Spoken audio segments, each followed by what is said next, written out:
Jėzui Kristui, mėly broliai ir seserys, gera susitikti su jumis šį antrą Advento penktadienį, kartu maldoje judant link mūsų viešpaties gimtadienio. Pirmiausia, noriu padėkoti jums visiems, kad susitelkėte į šį maldos skydą už šeimą, visuomenės ir valstybės pagrindą.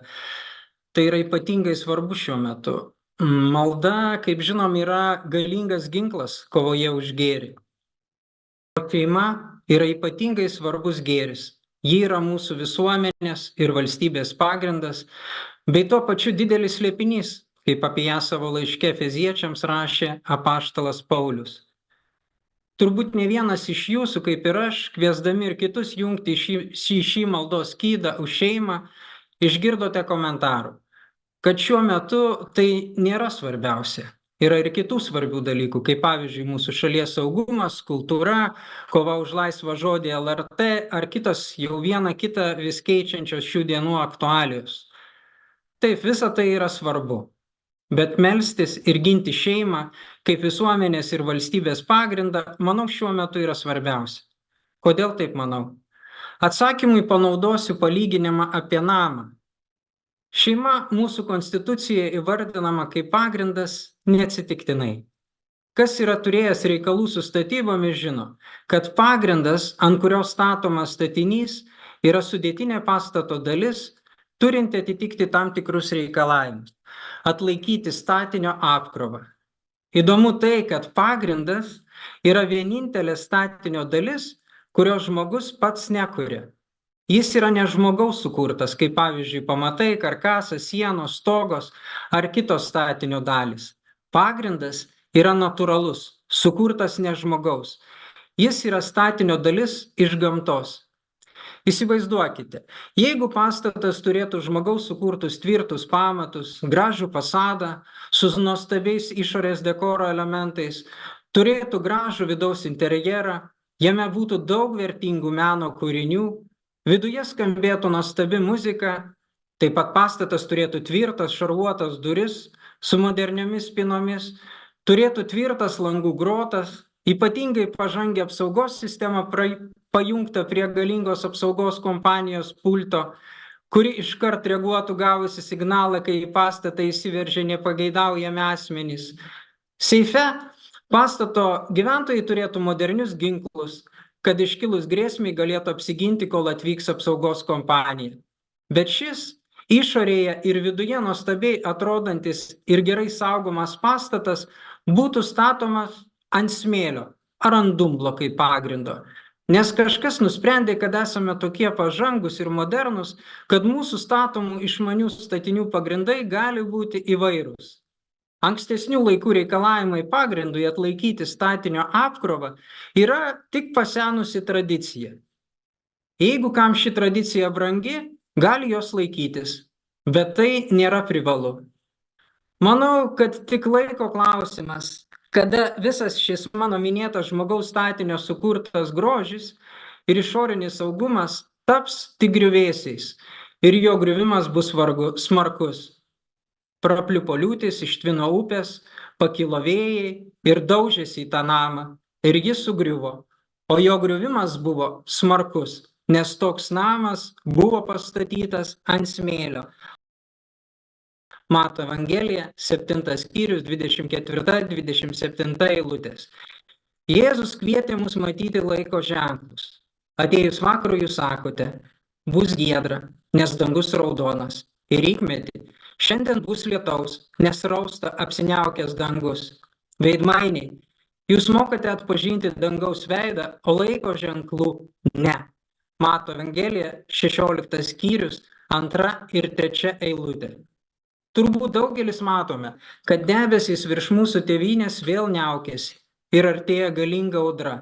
Turiu omenyje Rusijos karo grėsmę, demografinę krizę, imigrantų antplūdį ir kitas šio laikmečio grėsmes. Manau, akivaizdu, kad įeiname į istorinių audrų sezoną. Ar tikrai protinga tokiu metu pradėti eksperimentuoti su pastato pagrindų įvairovė? Turime ilgametę istorinę patirtį, ant kokio pagrindo stovintis mūsų valstybės statinys atlaikė ne vieną istorijos audrą. daugiau kaip 200 metų trukusią carinės Rusijos vergiją, daugiau kaip 50 metų trukusią sovietinę okupaciją. Juk būtent prigimtinėje vyro ir moters santuoka sukurtoje šeimoje buvo ugdoma meilė Dievui ir tėvynei, karta iš kartos buvo išlaikoma istorinė atmintis, puoselėjamos tautos tradicijos, išlaikoma lietuvių kalba, kai Lietuva buvo rusinama sunkios carinės ir sovietų priespaudos sąlygomis.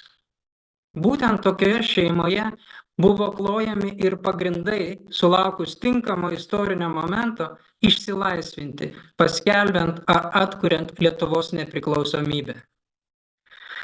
Prieš daugiau kaip 15 metų atlikau 4 metus trukusias jėzuitų ordino įkūrėjo Šventojo Ignaco Lojolos paruoštas dvasinės pratybas, kurių vienas pagrindinių tikslų buvo padėti įgyti įgūdžius pažinti Dievo valią savo gyvenime. Šių rekolekcijų metu man buvo netikėtas atradimas, kad svarbiais gyvenimo momentais žmogus piktosios dvasios gali būti gundomas ne tik blogais dalykais, bet jis gali būti gundomas ir gerais, net labai gerais dalykais.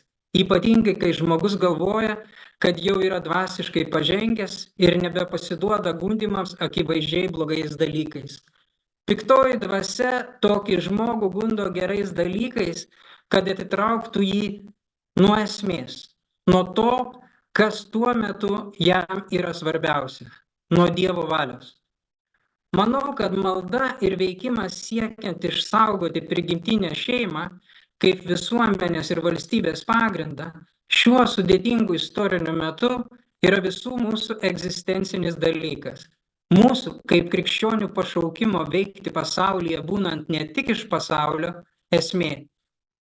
Ačiū, kad ir jūs tai suprantate ir jungiatės į šį maldos skydą už šeimą, visuomenės ir valstybės pagrindą. Šio savo pranešimo metu, kuris yra labiau panašus į asmeninį liudijimą, noriu su jumis pasidalinti savo apmąstymais ir keliomis asmeninėmis įžvalgomis, kurios galbūt ir jums padės pirmiausia savo patiems atsakyti, o po to gal ir kitiems padėti suprasti, kodėl prigimtinė šeima, o ne šeimų įvairovė yra krikščionio pasirinkimas. Pripažinkime, kad atsakymas į šį klausimą, prigimtinė šeima ar šeimų įvairovė, nėra jau toks vienareikšmis ir mūsų krikščionių bendruomenėje. Aš pats asmeniškai į mūsų valstybėje vykstantį procesą, kai yra bandoma iš esmės pakeisti šeimos sampratą iš prigimtinės į šeimų įvairovę, visai netikėtai įsitraukiau dar 2013 metais po vieno renginio Kaune. Į šį renginį buvau pakviestas kaip klausytojas. Jame buvo pristatyta iniciatyva įkurti Lietuvoje Katalikų pasauliečių advokacijos organizaciją Laisvos visuomenės institutą. Šiame renginyje buvo atskleista situacija, kaip vakarų pasaulio visuomenėse vis labiau vėl įsigali naujos materialistinės ideologijos atmainos, tokios kaip gender ir LGBT, kurių pagrindinis siekis yra iš esmės pakeisti žmogaus antropologinius ir mūsų visuomenės pagrindus, kurie iki šiol buvo suformuoti krikščioniškos pasaulėžiūros ir prigimtinio įstatymo pagrindu. Buvo pateikti pavyzdžiai, kaip šios ideologijos vis aktyviau skverbėsi į Lietuvą. Materialistinės prigimtinį įstatymą neigiančios ideologijos siekia užvaldyti mūsų mąstymą, įvesdamos naujus mūsų žmogišką prigimtį ir protingą tvarką kūrinyje iškraipančius principus. Jos siūlo keisti binarinę dviejų lyčių, vyro ir moters sampratą, į lyties kaip socialinio konstrukto, lyčių įvairovės sampratą. Biologinės lyties kaip gimties duotybės principą pakeisti socialinės lyties principų, teigiančių, kad lytį ar jos išvestinės formas, kurių gali būti ne viena dešimtis, žmogus kaip socialinį konstruktą gyvenimo eigoje gali laisvai pasirinkti ir keisti. Taip pat šios ideologijos siekia pakeisti prigimtinę šeimos sampratą. Pirmiausia, ją pervadindamos tradicinė šeima, nes tradicija priešingai nei prigimtis gali keistis. Šios ideologijos siekia įvesti į visuomenės mąstyseną ir į teisinę sistemą šeimų įvairovės sampratą su įvairiomis netradicinės šeimos formomis. Pagrindinį prigimtinės šeimos principą, vyro ir moters lyčių papildomumą bei vyro ir moters santuokos pagrindų kuriamą šeimą kaip didžiausią gėrį vaikams gimti ir augti, jos siūlo keisti principu, kad šeimą kurianti pora yra lyčiai neutrali. Todėl anot jų gali atsirasti įvairios, ne tik vyro ir moters santuokos, tėvystės, motinystės ir vaikystės pagrindų susikuriančios šeimos, bet ir tos pačios lyties porų partnerystė, civilinė sąjunga ar net tos pačios lyties asmenų civilinė santuoka kuriamos šeimos. Kitą fundamentalų principą, jog žmogaus gyvybė svarbi nuo jos prasidėjimo momento iki natūralios gyvenimo pabaigos, tai yra gyvybė yra neliečiama, šios ideologijos siekia keisti pradžioje į mūsų mąstyseną, įvesdamos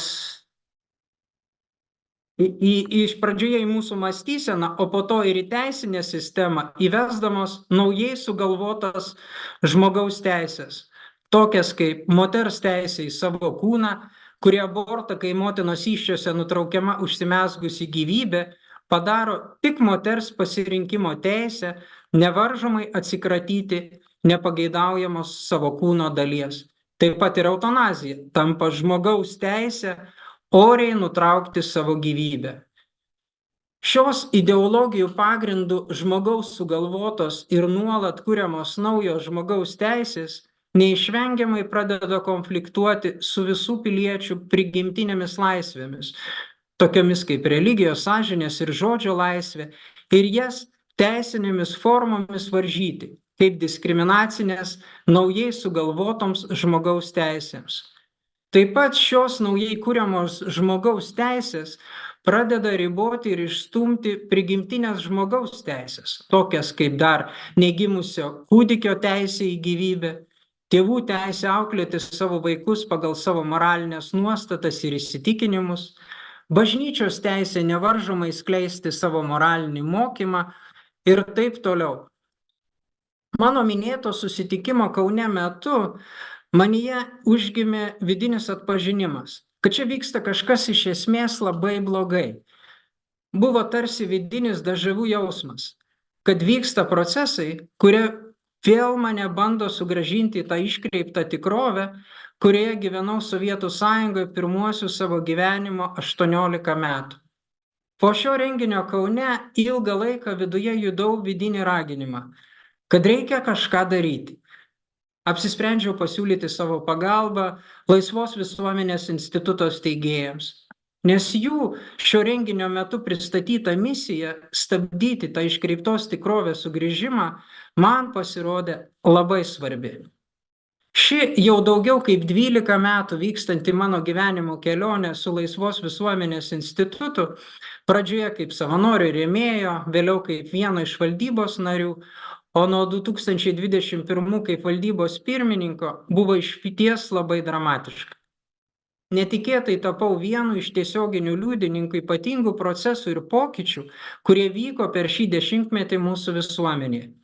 Materialistinėms ideologijams vis aktyviau skverbiantis į Lietuvos viešąjį gyvenimą, universitetus, politiką, žiniasklaidą, valdžios institucijas, aktyvėjo pastangos perkeisti Lietuvos žmonių mąstymą tokiais fundamentaliais klausimais kaip šeima, gyvybė ir lytis. Visi šie vykstantis procesai neaplenkė ir mūsų katalikų bažnyčios bendruomenės Lietuvoje, apie ką ir norėčiau šiek tiek plačiau pakalbėti. Didžiausia to pasekmė buvo tai, kad ji skilo. Ir tai, manau, kelia labai rimtą rūpestį ir grėsmę. Jei namai suskilę, tie namai neišlieka. Perspėjo Jėzus Morkaus Evangelijoje, 3 skyrius 25 eilutė.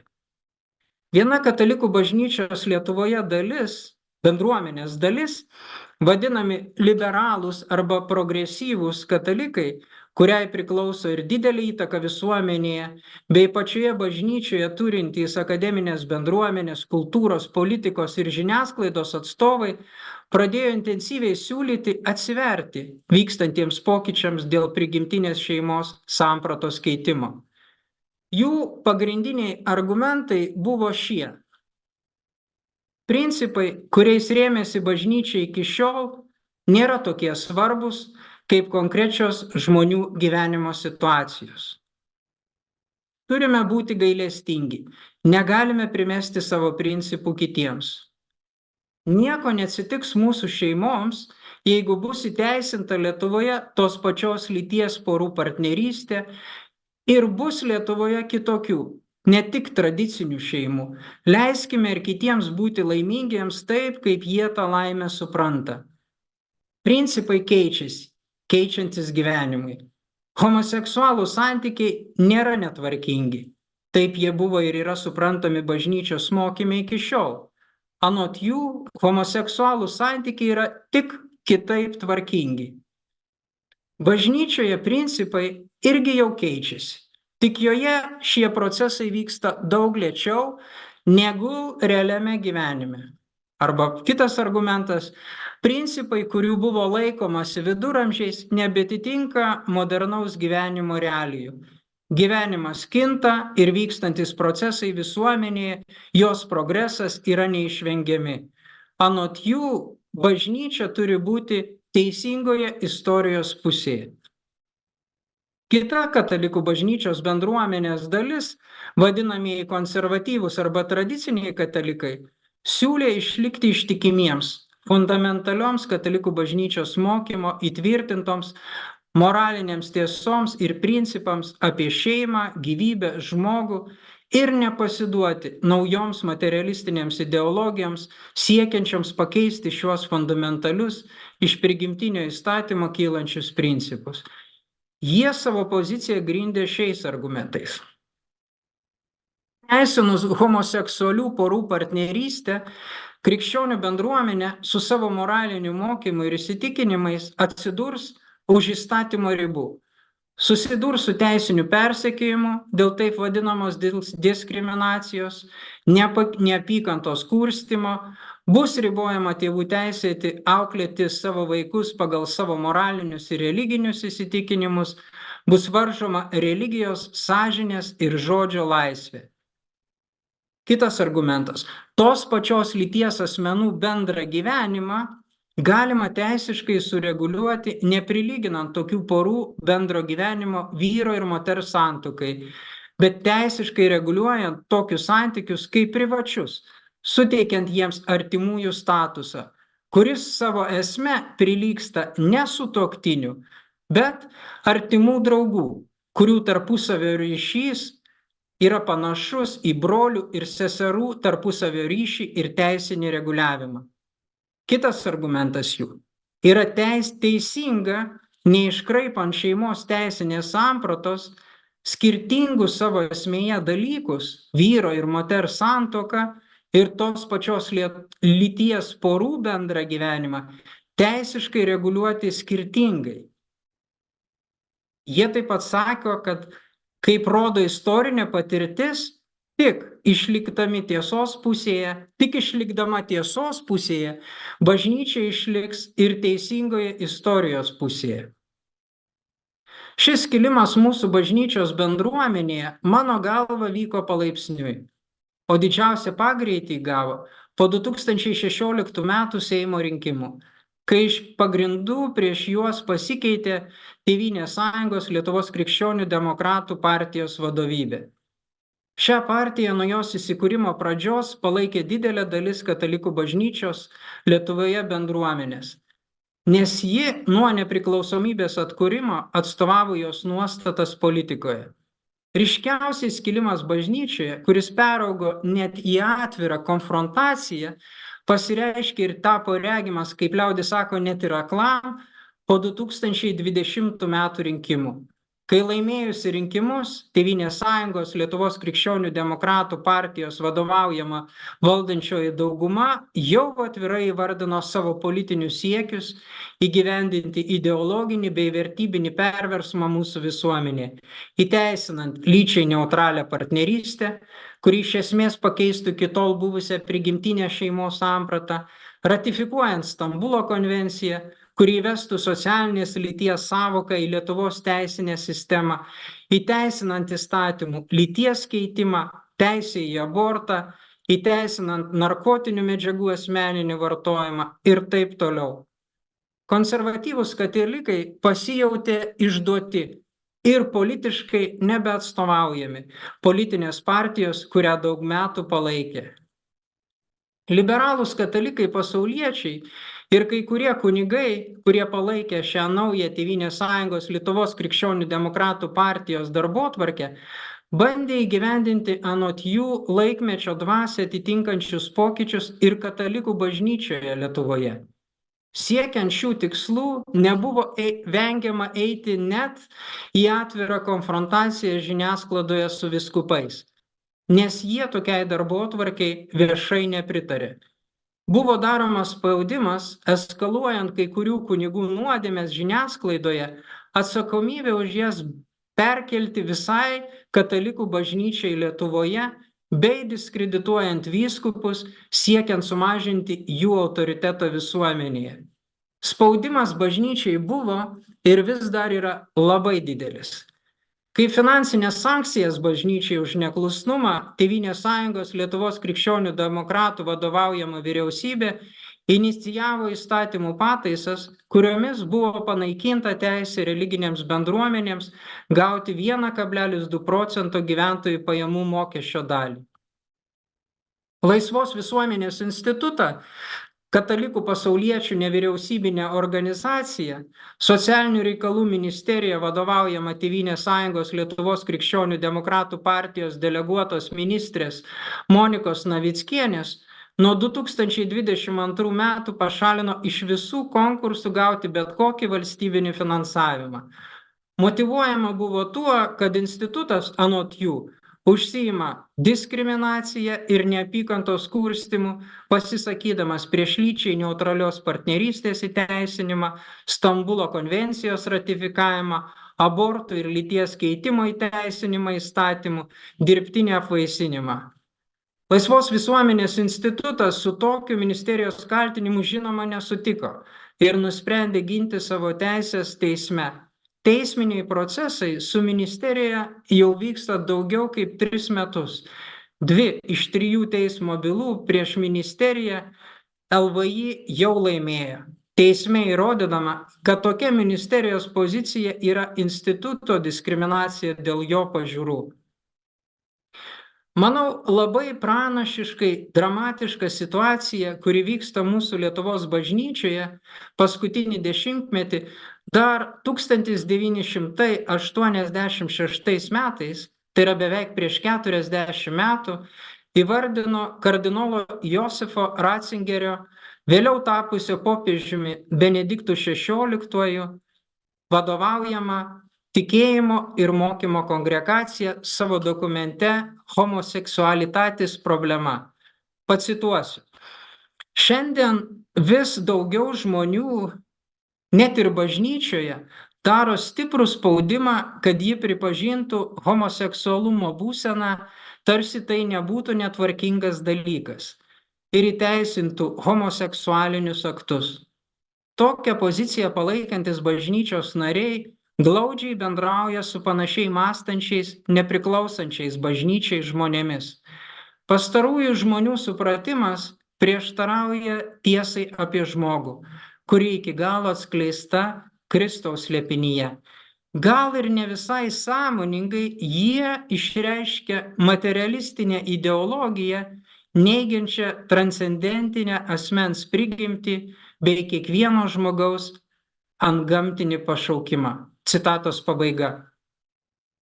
Šventasis popiežius Jonas Paulius II 1993 metais savo išleistoje enciklikoje Veritatis Splendor, lietuviškai tiesos spindėjimas, kuri buvo katalikų bažnyčios atsakas į patiriamą jai spaudimą keisti esminės moralinės nuostatas visuotinėje katalikų bažnyčioje, tokį spaudimą darančių bažnyčios narių veiksmus prilygino tikėjimo tiesų iškraipimui, kuris ardo bažnyčios vienybę.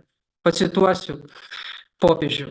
Bažnyčios vienybę ardo ne tik tie krikščionys, kurie atmeta ar iškraipo tikėjimo tiesas, bet ir tie, kurie nesupranta Evangelijos uždedamų moralinių pareigų. Citatos pabaiga. Liberaliems katalikams Lietuvoje nepavyko padaryti Evangelijos ir katalikų bažnyčios moraliniam mokymui prieštaraujančių pokyčių katalikų bažnyčioje Lietuvoje, kaip tai pavyko jų bendraminčiams kai kuriuose kitose vakarų Europos šalyse, kaip pavyzdžiui Vokietijoje. Ypatingą reikšmę tam turėjo 2020 m. gruodžio 7 d. Lietuvos vyskupų konferencijos užimta aiški pozicija, kuri buvo pateikta ganytojiškame laiške Kalėdų belaukiant. Jame vyskupai tuometinių politinių procesų akivaizdoje priminė, cituoju, prigimtinės tvarkos ignoravimas buvo socializmo eksperimento įkurti bendrystę be Dievo žlugimo priežastis.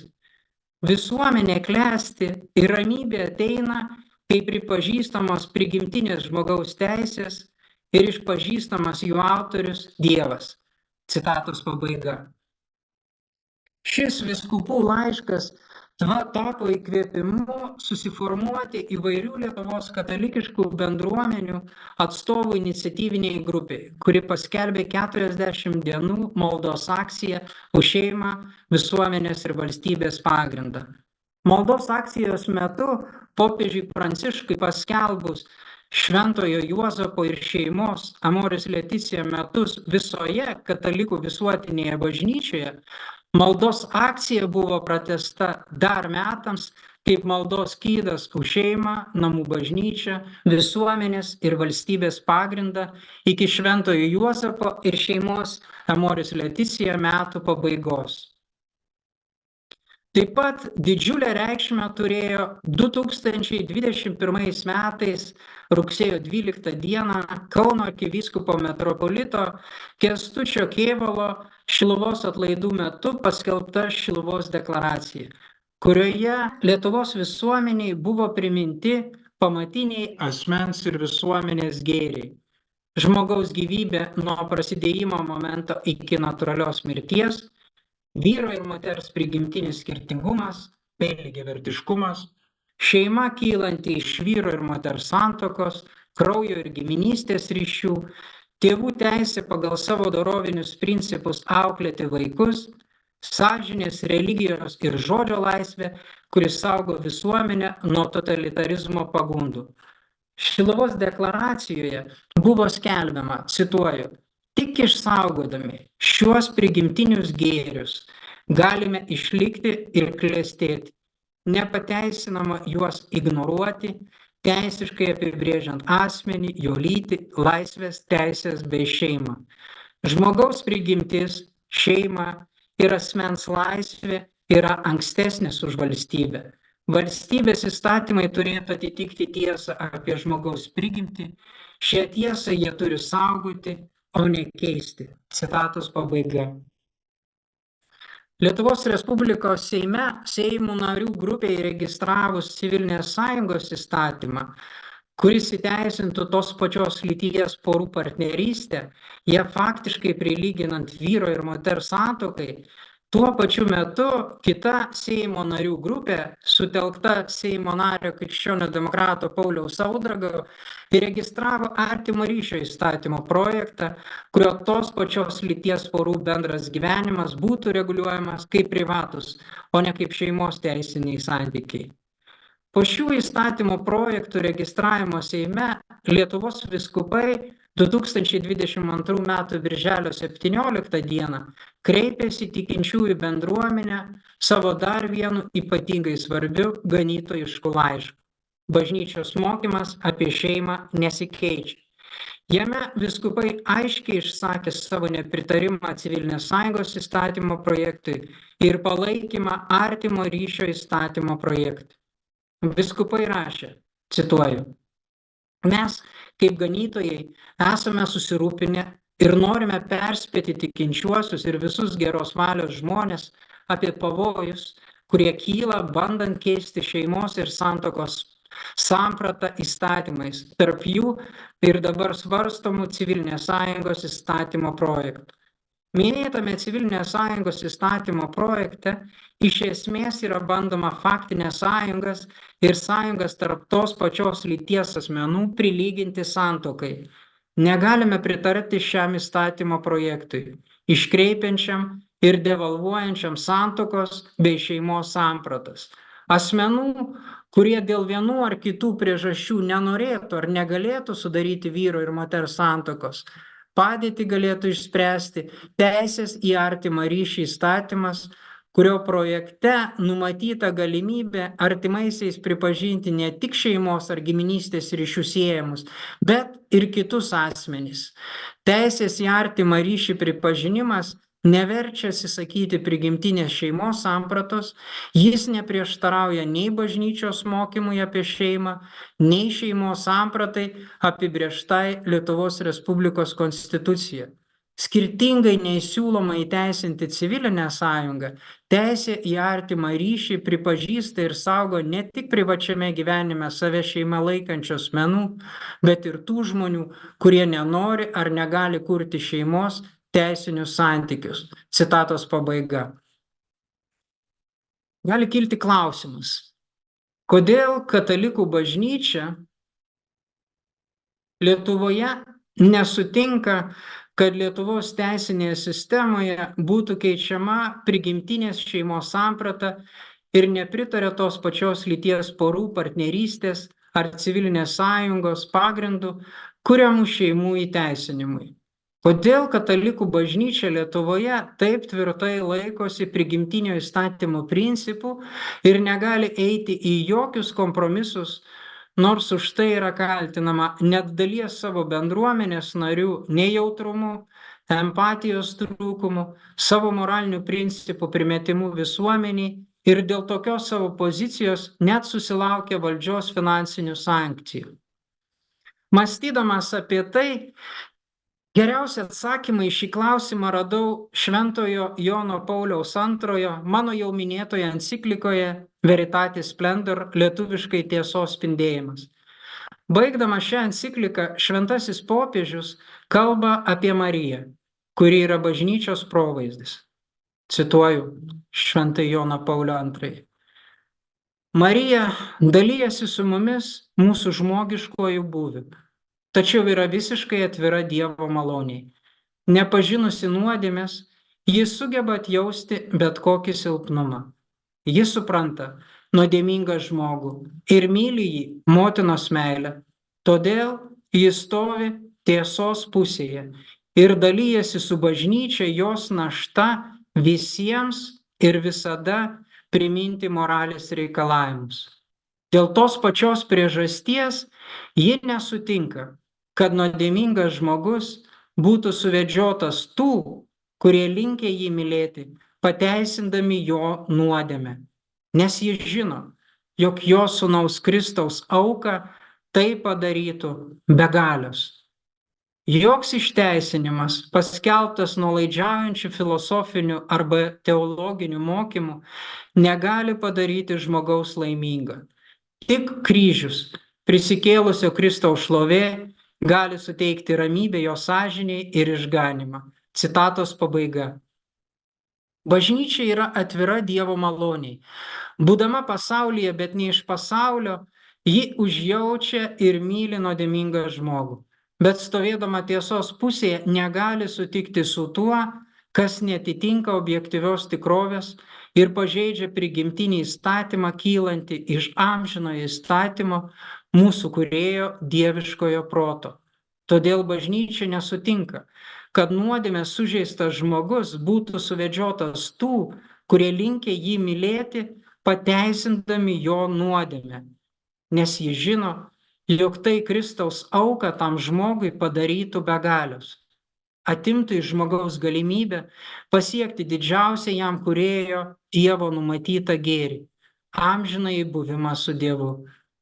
Bažnyčia iš meilės žmogui yra su juo ir palydi jį visose jo įtampose tarp jo nuodėmės pažeistoje prigimtyje veikiančio amžinojo įstatymo reikalavimų, tarp prigimtinį įstatymą, ir žmogaus nuodėmės sužeistų konkrečių jo būvių pasaulyje. Jis žino, kad šioje įtampoje, kryžiaus kančioje, per atgailą nuodėmė sužeistam žmogui pasireiškia išlaisvinanti ir tikrą ramybę jam teikianti Dievo malonę. Tai kryžiaus slėpinio tikrovė.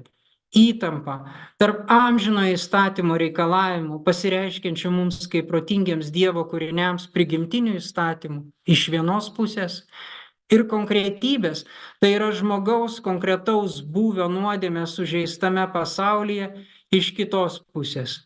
Ir iš Dievo į mūsų būtį plūstančios Dievo malonės. Šioje kryžiaus įtampoje Dievas nuolat per bažnyčią kviečia silpną žmogų į atgailą, kad joje jis atsivertų Dievo gailestingumui, kaip galiai pajėgiančiai ištraukti žmogų iš visų nuodėmės pavydalų pasaulyje. Popiežius šventasis Jonas Paulius II mokė, cituoju, gailestingumas savo tikruoju bei savituoju aspektu pasirodo tik tada, kai sugrąžina vertę, iškelia ir ištraukia gėrį iš visų blogio pavydalų pasaulyje ir žmoguje. Citatos pabaiga, enciklika Dives in Misericordia, lietuviškai apie Dievo gailestingumą. Bažnyčia skaudžiančia širdimi kartu su motina Marija visada ištikimai užjaučia nuodėmingą žmogų, bet negali pritarti žmogaus pasirinkimui likti nuodėmės būvyje, nes jis žino, juk tokia iškreipta jos meilė suvedžiotų žmogų. Jo sąžinėje patvirtindama jam nuodėmės būvį, kaip išlaisvinanti iš kančios gėrį. Toks jos patvirtinimas ilgainiui vestų žmogų į sąžinės apakimą, o per tai ir tikėjimo kaip asmeninio ryšio su Dievu praradimą.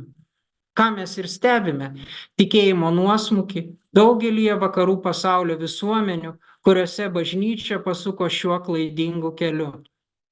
Bažnyčia bijo ne pasaulyje ją nuolat istorijos eigoje ištinkančių persekiojimų, bet pagarbia sužadėtinės baime bijo būti neištikima savo sužadėtiniui Kristui ir per tokią neištikimybę prarasti savo tikėjimą kaip meilės ryšį su juo.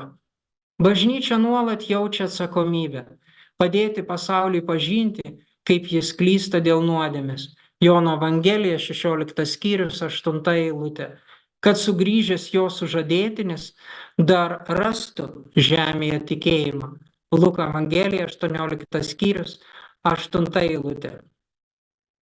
Apibendrinant tai, kas buvo pasakyta, mano kaip krikščionio esančio vienybėje su Kristaus bažnyčia asmeninis pasirinkimas dėl prigimtinės šeimos sampratos išsaugojimo mūsų tėvynėje remiasi trimis esminiais dalykais. Pirma, tikėjimu, kad prigimtinė vieno vyro ir vienos moters santuokos pagrindų sukurta šeima labiausiai atitinka objektyvią tikrovę ir tiesą apie žmogų sukurtą kaip vyrą ir moterį, Dievo švenčiausios trejybės atvaizdą regimoje tikrovėje. Tikėjimu, kad tik prigimtinė šeima yra istorijoje išbandytas mūsų visuomenės ir valstybės bendrojo gėrio tvarius pagrindas. Antra, viltimi, kad Dievas nuolat teikia malonę žmogui jo kryžiaus įtampoje tarp prigimtyje veikiančio amžinojo įstatymo reikalavimų ir konkretaus žmogaus būvio nuodėmę sužeistame pasaulyje. Viltimi, kad Dievas savo gailestingumu turi galią sugrąžinti žmogui vertę, iškelti ir ištraukti gėrį iš visų blogio pavydalų pasaulyje ir žmoguje. Ir trečia, meilė. kaip giliu vidiniu troškimu mylėti Dievą visų savo protu, visą sielą ir visomis jėgomis, kaip kūriniui gerbent ir laikantis jo tvarkos kūrinyje, o savo artimą mylint kaip save patį, tai yra trokštant savo ir jam didžiausio įmanomo gėrio, amžinojo buvimo su Dievu. Ir toks mano pasirinkimas už prigimtinę šeimą nėra nei homofobija, nei diskriminacija, nei neapykantos kurstimas visuomenėje. Tai yra Dievo ir artimo meilė. Nes kaip mokė šviesios atminties popiežius Benediktas XVI, cituoju, tiesą ginti, nuolankiai bei įtikinamai ją siūlyti ir liudyti gyvenimu yra reikalus bei nepamainomi meilės pavidalai. Meilė tiesoje tampa Kristaus veidu, mums skirtų pašaukimu mylėti savo brolius ir seseris jo plano tiesoje. Citatos pabaiga. Enciklika Caritas in Veritate, lietuviškai Dievas yra meilė. Pabaigti šį savo pranešimą liudijimą norėčiau Šventojo Augustino žodžiais. Sutvėrei mus viešpaties savo ir nerami mūsų širdis, kol nenurims tavyje. Ačiū, kad išklausėte.